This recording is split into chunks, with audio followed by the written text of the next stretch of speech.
Meron po tayong mainit na usapan dito tungkol kay Dogecoin matapos po itong manatili sa itaas ng presyong 0.25 kahit walang malaking balita mula kay Ginoong Elon Musk.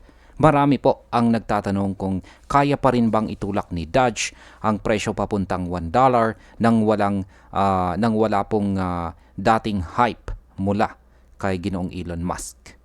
Kaya yan po ang siyang ating pag-uusapan sa video na ito. Pero bago po tayo magpatuloy ay pakibasa na lamang po muna ang disclaimer dito po sa ibaba ng ating screen. Ano nga ba ang kasalukuyang galaw ni Dogecoin? Si Dogecoin ay nasa paligid po ng presyong 0.27 at siya po ay nakaharap ngayon sa resistance na 0.28 hanggang 0.30. Ang support po ay nasa presyong 0.21 hanggang 0.23. Kapag hindi po nabasag ang resistance zone na ito, posibleng manatili po si Doge sa consolidation bago po siya muling magkaroon ng lakas para tumaas.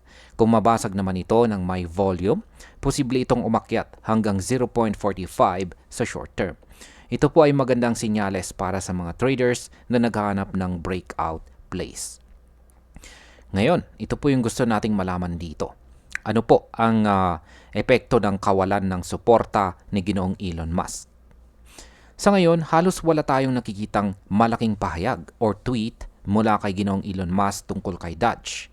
Ibig sabihin, ang market ay hindi na lang driven ng memes or hype. May nakasalalay na ngayon. Mas nakasalalay na po ngayon ang presyo sa broader crypto sentiment at speculation sa mga posibleng ETF approvals.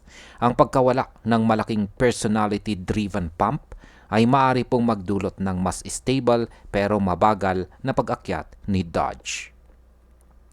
Ngayon ay ano po ba ang ibig sabihin ng shift patungo sa utility tokens?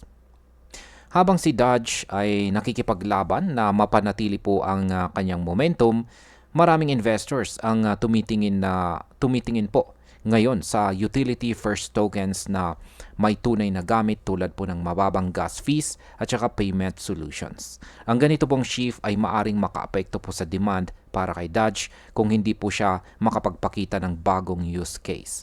Ngunit dahil malaki pa rin po ang kanyang community, posible pa rin po na manatiling mataas ang interest at liquidity.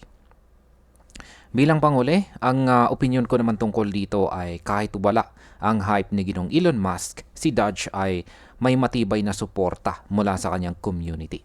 Kung mabasag po niya ang resistance sa presyong 0.30 na may malakas na volume, posibleng makita po natin ang kanyang pag-akyat hanggang sa presyong 0.45. Ngunit kung magpatuloy po ang kanyang sideways movement, mas mabuting maghintay po tayo ng malinaw na breakout bago po tayo pumasok.